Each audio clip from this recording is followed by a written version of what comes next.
My great fellow Americans, earlier today, on the eve of the Thanksgiving holiday, two members of the National Guard serving in Washington, D.C., were shot at point-blank range in a monstrous ambush-style attack just steps away from the White House. They had been deputized as part of the most successful public safety and national security mission in the history of our nation's capital, the D.C. Safe and Beautiful Task Force, which has achieved an unprecedented reduction in violent crime and crimes of all type. This heinous assault was an act of evil, an act of hatred, and an act of terror.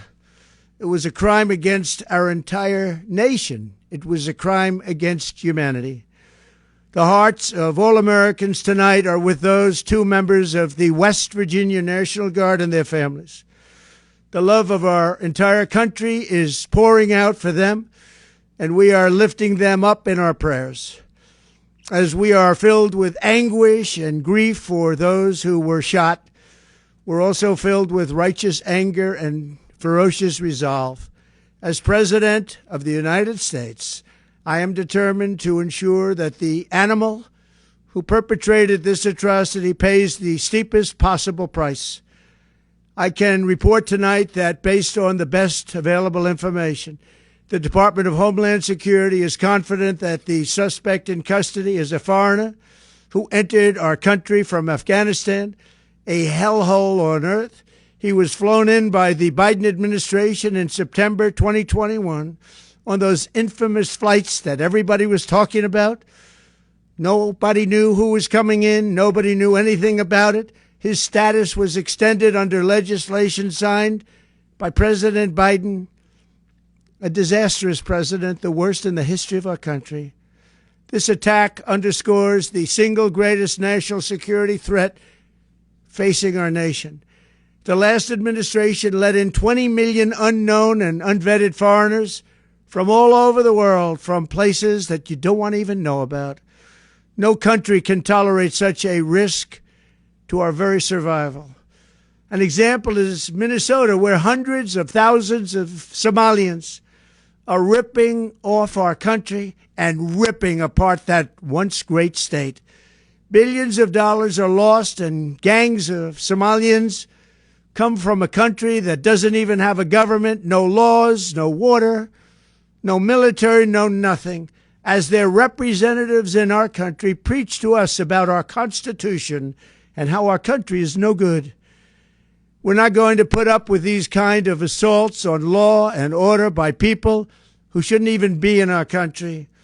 We must now re-examine every single alien who has entered our country from Afghanistan under Biden, and we must take all necessary measures to ensure the removal of any alien from any country who does not belong here or add benefit to our country. If they can't love our country, we don't want them. America will never bend and never yield in the face of terror. And at the same time, we will not be deterred from the mission these service members were so nobly fulfilling.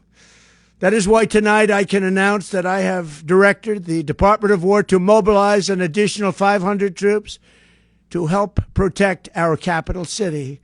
We will make America totally safe again, and we will bring the perpetrator of this barbaric attack to swift and certain justice if the bullets going in the opposite direction haven't already done that. During this time of the year, when we gather at home with loved ones, these two patriots were wearing the uniform of our country, patrolling the streets of our capital. They had taken a selfless oath to defend our nation against all enemies, foreign and domestic, and that is exactly what they were doing when they were gunned down in a savage attack. I want to express my extraordinary gratitude to every member of the United States military who is deployed tonight, at home and abroad.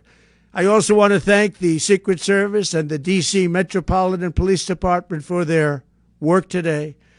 This Thanksgiving, I ask every family to say a prayer for the two great heroes who were so horribly shot, and for their loved ones. Please say a prayer. May God bless them and comfort them, and may God bless and protect the United States of America. Thank you and good night.